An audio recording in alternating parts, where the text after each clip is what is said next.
আমরা চুপটি করে বসে আছি এমন সময় হঠাৎ ইলেকট্রিকের আলো দপ করে নিভে গেল। আমরা সমস্বরে বলে উঠলাম, কে? কথামানবী কুমারহট্টের বিশেষ নিবেদন গপ্প.বিশেতে নতুন বছরের প্রথম নিবেদনে আপনাদের জন্য রয়েছে বিভূতিভূষণ বন্দ্যোপাধ্যায়ের লেখা ছোট গল্প ভৌতিক পালঙ্ক। বিভূতিভূষণ বন্দ্যোপাধ্যায়ের জন্ম 12ই সেপ্টেম্বর 1894 সালে উত্তর 24 পরগনা জেলার মুরাতিপুর গ্রামে। তার লেখা পথের পাঁচালী, অপরাজিত, আরণ্যক, চাঁদের পাহাড়, আদর্শ হিন্দু হোটেল আজও সমান জনপ্রিয় এবং আমাদের অত্যন্ত প্রিয়। প্রসঙ্গত, বিভূতিবাবুর লেখা তালনববী এবং মিশমিদের কবচ গল্প দুটি আমরা এর আগে পরিবেশন করেছি এবং আপনাদের ভালোবাসাও পেয়েছি। তার মৃত্যু হয় 1 নভেম্বর 1950 সালে ঘাটশিলাতে। শুরু হচ্ছে আজকে আমাদের নিবেদন ভৌতিক পালঙ্ক। শুনে দেখুন তো কেমন লাগে। অনেকদিন পর সতীশের সঙ্গে দেখা। বেচারা হন্তদন্ত হয়ে ভিড় ঠেলে বিকেলবেলা বেন্টিং স্ট্রিটের বাঁ দিকের ফুটপাত দিয়ে উত্তর মুখে চলেছিল। সমস্ত আপিসের সবেমাত্র ছুটি হয়েছে। শীতকাল, আধো অন্ধকার আধো আলোয় পথ ছেয়েছিল। ক্লান্ত দেহে ছ্যাঁকড়া গাড়ির মতো ধীরে ধীরে পথ ভেদ করে চলেছিলাম। সহসা সতীশের জামাটা চেপে ধরে চিৎকার করে উঠলাম, আরে সতীশ যে! সতীশ সবিস্ময়ে আমার পানে চেয়ে বলে উঠল, খগেন, বাই গড, আমি তোমাকেই খুঁজছিলাম। বললাম, তার প্রমাণ আমাকে ধাক্কা দিয়েই তুমি চলে গেছিলে আর একটু হলে। ভাগ্যিস ডাকলাম। সরি, আমি এখন বিশেষ ব্যস্ত আসলে। তা তো বুঝতেই পারছি। তা কোথায় চলেছো শুনি? তোমাকেও আমার সঙ্গে যেতে হবে, বেশি দূর নয়, যাবার পথে সব বলবো। আশ্চর্য, না বললে শুনবো না, জোর করে নিয়ে যাব। ছেলেবেলা থেকেই সতীশকে চিনি। কথা অনুযায়ী সে কাজ করে, আর শরীরে যথেষ্ট শক্তি থাকায় প্রায় ক্ষেত্রে সে শক্তি প্রয়োগ করে স্বার্থ সিদ্ধি করতে ভোলে না। অগত্যা তার সঙ্গে যেতেই হলো। তার গন্তব্যস্থান খুব কাছেই ছিল এবং তার উদ্দেশ্য খুব সংক্ষেপেই ব্যক্ত করল। সেদিন সকালে খবরের কাগজে বেচা কেনার কলামে একটা বিজ্ঞাপন ছিল। একটি অতি আধুনিক এবং রহস্যজনক চীন দেশীয় খাট অধিক মূল্যদাতাকে বিক্রয় করা হইবে।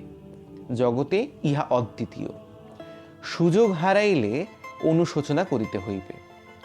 2/3 স্ট্রিট। সতীশ তার পকেট থেকে বিজ্ঞাপনটি বার করে বললে, পড়। বুঝলাম, কিন্তু রহস্যজনক শব্দটার মানে কি? ওইটাই তো আমায় ভাবিয়ে তুলেছে রে, কোনো হদিশ করে উঠতে পারছি না। সতীশ চলছিল রাস্তার নাম দেখতে দেখতে। হঠাৎ সে লাফিয়ে উঠল, পেয়েছি, এই তো এই গলিটা। সন্ধ্যার স্তিমিত আলোয় সেই গলির পানে তাকিয়ে আমার সারা শরীরে কেন জানি না এক প্রকার শিহরণ জাগল। চীনা পল্লীর চীনা আবহাওয়ায় রহস্যজনক খাট। সতীশের হাতটা ধরে বললাম, সতীশ, খাটে কাজ নেই, চল ফিরে যাই। আমার বাঙালি খাট বেঁচে থাকুক বাবা। সতীশ প্রবল বেগে এক ঝাঁকানি দিয়ে উঠল। ভীতু কোথাকার, এতটা এগিয়ে এসে কখনো ফেরা যাবে না। গলির মোড়ে ডান পাশে একটা নিম গাছ ভূতের মতো মাথা উঁচু করে দাঁড়িয়েছিল। ওদিকে ডাস্টবিনের মধ্যে থেকে যত সব অখাদ্য কুখাদ্যের উৎকট গন্ধ ভেসে আসছে। অন্নপ্রাশনের ভাত যেন ঠিকরে বার হয়ে আসতে চাইল অসহ্য যন্ত্রণায়। নাকি রুমাল চাপা দিয়ে কোনো গতিকে পথ চলতে লাগলাম। একটা দমকা বাতাস বিভ্রান্ত হয়ে আচমকা দক্ষিণ দিক থেকে ভেসে এসে আমাদের শরীরে যেন আছাড় খেয়ে পড়ল। মাথার উপর দিকে কয়েকটা বাদুর ডানার শব্দ করতে করতে উঠে গেল। দুটো অভিভাবকহীন কুকুর এই অনধিকার প্রবেশকারীদের পানে চেয়ে বিশ্রী সুরে অভিযোগ করতে লাগলো। পথে আর জনমানবের চিহ্ন পর্যন্ত ছিল না। পাশে একটি চীনা ডাক্তারের বহু পুরনো সাইনবোর্ড, তার উপরকার নরকঙ্কালের ছবিটি জীর্ণ প্রায়। কোথা থেকে একটি পিয়ানোর অস্পষ্ট সুর ভেসে আসছিল। শীঘ্রই আমরা আমাদের নির্দিষ্ট গৃহে এসে পৌঁছলাম। অমন বাড়ি আমি আর জীবনে দেখিনি বাবা। ইট বার করা পঙ্গু প্রায়, বহু প্রাচীনকালের সাক্ষ্য নিয়ে দাঁত বের করে দাঁড়িয়ে আছে। হয়তো নবাব আলীবর্দী খান আমলে এই বাড়ির ভিত্তি স্থাপন হয়েছিল। ভাঙা দরজা দিয়ে অতি সন্তর্পণে ভিতরে প্রবেশ করলাম। বাড়ির ভেতরে গিয়ে আমি অবাক হয়ে গেলাম। এত লোক এখানে কোথা থেকে এলো? যে নির্জন নিস্তব্ধ গলি আমরা পিছনে ফেলে আসলাম, সেখানে তো কারোর ছায়া পর্যন্ত খুঁজে পাইনি। ভৌতিক কাণ্ড নাকি? সকলের মুখেই কৌতূহলের ছাপ বর্তমান। নানা জাতির লোক সেখানে সমবেত হয়েছিল। এতগুলো লোক, কিন্তু কারোর মুখে একটা কথা নেই। ছুঁচ পড়লে পর্যন্ত তার শব্দ শোনা যায়। ঘণ্টাখানেক পর এক স্থূলকায় চীনা বৃদ্ধ আমাদের পথ প্রদর্শন করে নিয়ে গেল। তার মাথার একটি চুলও কাঁচা ছিল না। তার সামনের ওপরের দুটি দাঁত সোনা দিয়ে বাঁধানো, আর বাঁ হাতের উল্কিতে একটি ভোজারির ছবি। সে আমাদের ইশারা করে অনেকগুলো ঘর পার করে সেই খাটের ঘরে নিয়ে গেল। বাড়িটি একটি দুর্ভেদ্য দুর্গের মতো, চারিদিকে গোলক ধাঁধা। হ্যাঁ, খাট বটে। অমন খাট আমি জীবনে আর দ্বিতীয়টি দেখিনি। খাট আমি অনেক দেখেছি, কিন্তু ঠিক ওই রকম আশ্চর্য চীনা খাট সেই প্রথম এবং শেষ দেখলাম। তার অপূর্ব ভাস্কর্য, অপূর্ব কারুকার্য। একপাশে ভগবান বুদ্ধের ধ্যানগম্ভীর প্রশান্ত মূর্তি। আয়তনে খাটটি বিশেষ বড় নয়, দুটি মানুষ বেশ আরামে শুতে পারে। আবার আশ্চর্য, সেই খাট বাড়িয়ে 10 জনের জায়গা করা যায় দেখে চমকে গেলাম। সকলের সঙ্গে দর কষাকষি হতে লাগলো।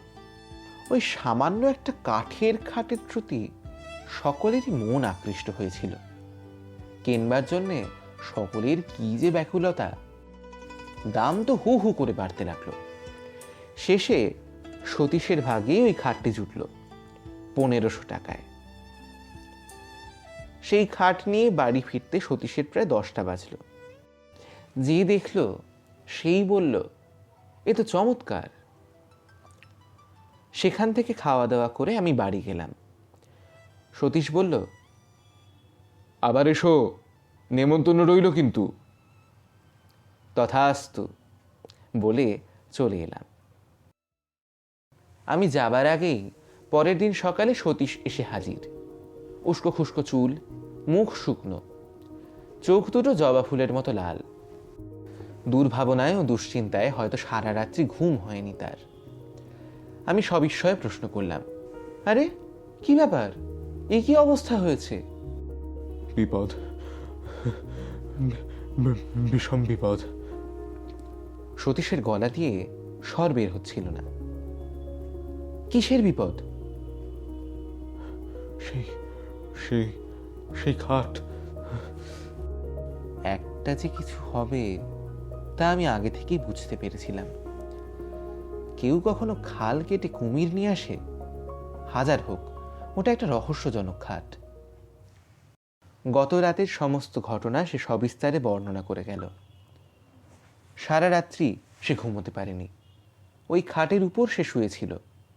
হঠাৎ মধ্যরাত্রে তার মনে হলো কে যেন খাটটা নাড়াচ্ছে। উঠে সুইচ টিপে আলো জেলে দেখল, না, খাট ঠিকই আছে। আবার শুয়ে পড়ল, আর খানিক পরেই ঘুম ভেঙে গেল। কিসের একটা ভীষণ শব্দে সারা ঘরখানা যেন গম গম করছে। দেয়ালের সঙ্গে যেন খাটখানার ভীষণ ঠোকাঠুকি হচ্ছে। ধর্মর করে উঠে ও আলো জ্বালল। না, সবকিছু নিঃশব্দ, নিথর। কোথাও এতটুকু শব্দ নেই তো। সে আবার শুয়ে পড়ল। এবার আর সে আলো বন্ধ করল না। ভোর রাত্রে কার দুর্বোধ্য আর্তকণ্ঠের বিলাপ ধ্বনিতে তার চেতনা ফিরে এলো।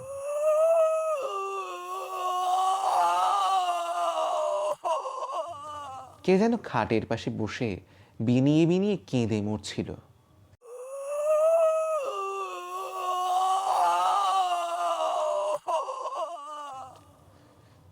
আমি বললাম, তোমায় তো প্রথমেই বলেছিলাম ও খাট কিনে কাজ নেই, যেমন তোমার রোগ, এইবার বোঝো।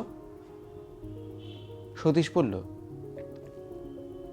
দেখো খগেন, তোমায় হয়তো বুঝিয়ে বলতে পারবো না, ওই ওই হতভাগা খাটখানার উপর এমন মায়ায় লেগে গেছে যে কি বলবো। আমি আমি ওকে ছাড়তে পারবো না কোনো মতেই। তবে মরো ওই খাট নিয়ে, আর কি। আমি আমি তোমার সাহায্য চাই। আমার সাহায্য? হ্যাঁ, আজ তুমি আমাদের ওখানে রাতে খাওয়া দাওয়া করবে। সারা রাত না ঘুমিয়ে ওই খাট পাহারা দেব। দেখবো দেখবো ওর গলতটা কোথায়। আর আমার আপিস? ধুর পাগল, কাল তো রবিবার। অগত্যা বন্ধুকে সাহায্য করবার জন্য সন্ধেবেলা তাদের বাড়ি গিয়ে হাজির হলাম। সতীশ আমার অপেক্ষায় পথপানে চেয়েছিল। সে সউল্লাসে চিৎকার করে উঠল, সুস্বাগতম সুস্বাগতম। তারপর আর কোনো গন্ডগোল হয়নি তো? না, দিনের বেলা গন্ডগোল হবার তো কোনো কারণ নেই। সতীশের মা বললেন, এই দেখ দেখি বাবা খগেন, এত করে বলছি যে যা বিক্রি করে দে, তা ও যদি আর আমার কথা শোনে। সতীশ বলল, কি বলছো মা? ভয় পেয়ে, শুধুমাত্র ভয় পেয়ে 1500 টাকার খাটটা বিক্রি করব? খাওয়া দাওয়া সেরে রাত্রি জাগবার সাজ সরঞ্জাম নিয়ে আমরা দুই বন্ধুতে খাটের ঘরে গিয়ে বসলাম। আমার হাতে দীনেন রায়ের ডিটেকটিভ উপন্যাস আর সতীশের হাতে হেলথ অ্যান্ড হাইজিন। রাত্রি ক্রমে ক্রমে বাড়তে লাগলো। ঠিক হলো, আগে সতীশ ঘুমোবে আর আমি জাগব, তারপর সতীশ জাগবে আর আমি ঘুমোবো। বইখানা খুলে আমি বসে রইলাম। পড়তে পারলাম না একটি অক্ষরও। এক দৃষ্টিতে তাকিয়ে রইলাম, চারদিকে কান খাড়া করে বসে রইলাম ভয় ভয়। এতটুকু শব্দে থেকে থেকে চমকে উঠছিলাম। ওই বুঝি অপদেবতা আমার গলাটি দিলে টিপে। কাদের বাড়ির ঘড়িতে সুর করে 2টো বেজে গেল। হঠাৎ মনে হলো কে যেন বাইরের বারান্দায় চলে বেড়াচ্ছে। তার পদশব্দ বেশ স্পষ্ট হয়ে উঠল। আমার সারা শরীর ডোল দিয়ে উঠল, লোমগুলো খাড়া হয়ে উঠল। হঠাৎ সশব্দে খোলা জানালাটা বন্ধ হয়ে গেল। মুহূর্তে বোধ হলো আমি যেন শূন্যে উঠে গেছি। আমার জ্ঞান যেন লোপ পেয়ে গেছে। আমি মৃত না জীবিত তাও ঘোর সন্দেহের বিষয় হয়ে উঠল। আমি সভয়ে ডেকে উঠলাম, সতীশ, সতীশ! কি ব্যাপার, কি ব্যাপার খগেন, কি হয়েছে? ভয় ও বিস্ময়ে আমার মুখ দিয়ে কোনো কথা বেরোলো না। সতীশ আমার দু কাঁধে হাত দিয়ে নাড়া দিয়ে ডাকলো, খগেন, খগেন! আমি আঙুল দিয়ে কপালের ঘাম মুছে বললাম, যা ভয় পেয়েছিলাম। তা তো বুঝতেই পারছি। যাক, আর তোমায় জাগতে হবে না, তুমি ঘুমাও, আমি জেগে বসে আছি। না, আমার ঘুমিয়ে কাজ নেই, আর তাছাড়া আমার আদৌ ঘুমও হবে না। ভীতু কোথাকার! তারপর ভীতু আমি ও সতীশ দেয়ালে ঠ্যাসান দিয়ে বসে রইলাম। আমরা দুজনেই নিঃশব্দে জেগে রইলাম। কেউই একটাও কথা বলল না। আমি খোলা জানালা দিয়ে বাইরের টুকরো আকাশের পানে একদৃষ্টে তাকিয়ে রইলাম। অসংখ্য তারকা মিটমিট করে জ্বলছিল। বোধ হলো তারা যেন আমাদের বিপদে মৃদুমন্দ হাসছে। আমরা চুপটি করে বসে আছি এমন সময় হঠাৎ ইলেকট্রিকের আলো দপ করে নিভে গেল। আমরা সমস্বরে বলে উঠলাম, কে? বোধ হলো কে যেন মেন সুইচ বন্ধ করে দিয়েছে। হঠাৎ এক উৎকট হাসিতে সারা ঘর ভরে উঠল।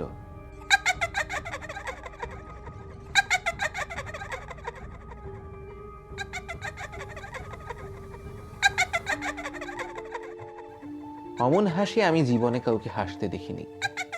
হাসি যেন আর শেষ হতে চায় না। সে কি বিকট শব্দ!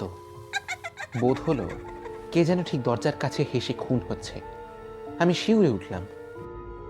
সতীশ চট করে টর্চটা দরজার উপর ফেলল। তাতে হিতে বিপরীত হলো। বোধ হলো কে যেন দরজার ঠিক বিপরীত দিকে জানালাটার ধারে বসে আর্তকণ্ঠে বিনিয়ে বিনিয়ে কেঁদে মরছে।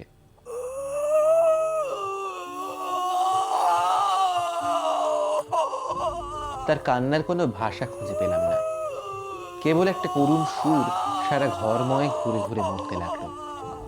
তারপর সেই খাটের উপর দিয়ে সেই বিলাপ ধ্বনি আর নড়ল না। তার কান্নায় যেন খাটটা ভিজে গেল। সেই অবদ্ধ ভাষার সকরুণ বিলাপ ধ্বনি চিত্তে এমন এক অজ্ঞাত বেদনার সঞ্চার করলো, যার ফলে আমাদের সমস্ত শক্তি যেন ক্রমে ক্রমে লোপ পেতে লাগলো। মনে হলো কে যেন ক্লোরোফর্ম দিয়ে আমাদের অজ্ঞান করে দিচ্ছে। আমরা যেন ধীরে ধীরে অচেতন হয়ে পড়ছি।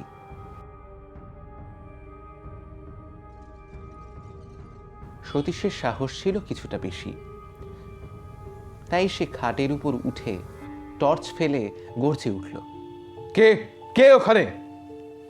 কিছুই দেখা গেল না, কেউ সাড়াও দিল না। সহসা সেই খাটখানা ঘরময় দাপাদাপি শুরু করে দিল। মনে হলো অগণিত নরকঙ্কাল যেন তার চারদিকে নৃত্য করছে।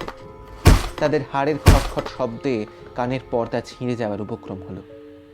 আমার বুকের ভেতরটা টনটন করতে লাগলো কিসের যেন বেদনায়। বোধ হলো হয়তো বুকখানা ভেঙে চুরমার হয়ে যাবে। একটু একটু করে আমার জ্ঞান হারিয়ে গেল। তারপর কোথা দিয়ে যে কি হয়ে গেল তা ঠিক বুঝতে পারলাম না। বোধ হলো আমি যেন অনেক দূরে এক চীনা বাড়িতে গিয়ে হাজির হয়েছি। একটি ছোট ঘরে তখন সেই গভীর রাতে টিমটিম করে একটি দ্বীপ জ্বলছে। ঘরের মেঝের উপর একটি লোক মুমূর্ষু অবস্থায় পড়ে রয়েছে। একটা ছেঁড়া মাদুরের উপর তার সেই রোগ পাণ্ডুর মুখখানা দেখে আমার বড় দয়া হলো।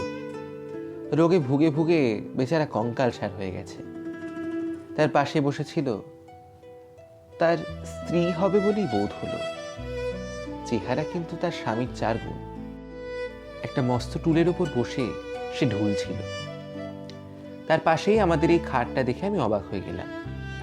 7 সমুদ্র 13 নদী পার করে এটাকে এখানে কে নিয়ে এলো? হঠাৎ স্ত্রী লোকটি বিকট এক খাঁ করে হাই তুলল।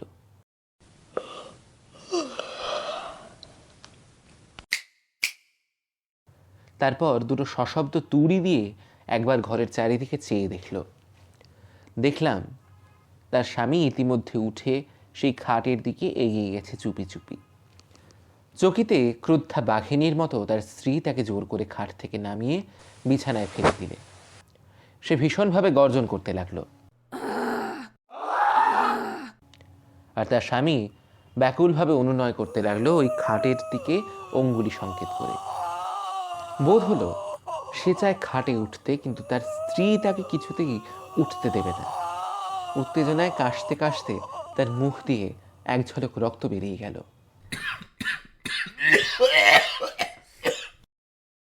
আমি শিউরে উঠলাম। তারপর লোকটার মাথাটা বিছানায় লুটিয়ে পড়ল। সে আর উঠল না।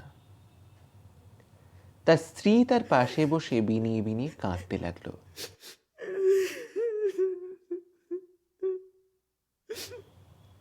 যখন জ্ঞান ফিরল, দেখলাম ভোরের আলোয় চারদিক ভরে গেছে। দেখলাম সতীশের মা আমার চোখে মুখে জলের ছিটে দিচ্ছেন। তিনি আমার জ্ঞান ফিরে আসতে দেখে বললেন, খগেন, ও বাবা খগেন। আমি বললাম, আমি আমি কোথায়?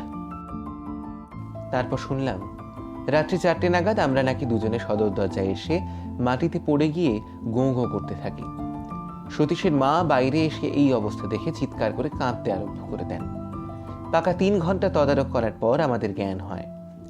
ডাক্তার এসে বলে গেছিল, ভয়ের কোনো কারণ নেই, একটা সাডেন শক আর কি। জ্ঞান হলে একটু ব্রোমাইড দিলেই সব ঠিক হয়ে যাবে, কেমন? সতীশের জ্ঞান হতে সেও সেই আমারই মতো অবিকল উদ্ভট স্বরে কথা বলে গেল। আমি বিস্ময়ে সকলের পানে তাকিয়ে রইলাম। সতীশের মা বললেন, তোরা আমার কথা শোন, আগে এই সর্বনেশে খাট বিদায় কর বাবা। খাট বিক্রির একটা বিজ্ঞাপন দেওয়া হলো। পরের দিন বিকেলে অসংখ্য লোকে বাড়ি ছেয়ে গেল। খাটটা বিক্রি হলো শেষ পর্যন্ত 2000 টাকায়। এক ইহুদি সেটা কিনে নিয়ে গেল। যাক, মাছ থেকে কিছু লাভ হলো অন্তত। বিক্রি না হলে শেষ পর্যন্ত হয়তো ওটা বিলিয়ে দিতে হতো। এখনো মাঝে মাঝে সেই রহস্যজনক খাটের কথা ভাবি। একবার মনে হয় সেটা এখন কার কাছে আছে খোঁজ করি। সে অতৃপ্ত আত্মা, যাকে তার দুর্দান্ত স্ত্রী কোনো ক্রমেই ব্যাধির ভয় খাটের উপর জীবিত অবস্থায় শুতে দেয়নি, সে কি আজ তৃপ্ত হয়েছে? না এখনো সে ওই খাটের পিছনে প্রতি রাত্রে ঘুরে ঘুরে মরে, কাউকে ওর ওপর শুতে দেবে না বলে।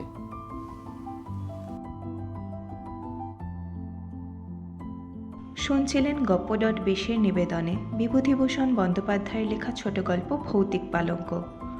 গল্পপাঠ এবং অন্যান্য চরিত্রে ছিল শ্রমণ। গল্পের সূত্রধর ও সতীশের মায়ের ভূমিকায় আমি, সম্প্রীতি। এই গল্পের প্রচারচিত্র প্রস্তুতিতে ছিল সৌহার্দ্য, প্রচার ও বিপণনে রীতিরেখা এবং গল্পের শাব্দিক সম্পাদনা ও পর্ব পরিচালনায় শ্রমণ। আশা করি আমাদের আজকের এই নিবেদন আপনাদের ভালো লেগেছে। এভাবেই পাশে থাকবেন আমাদের।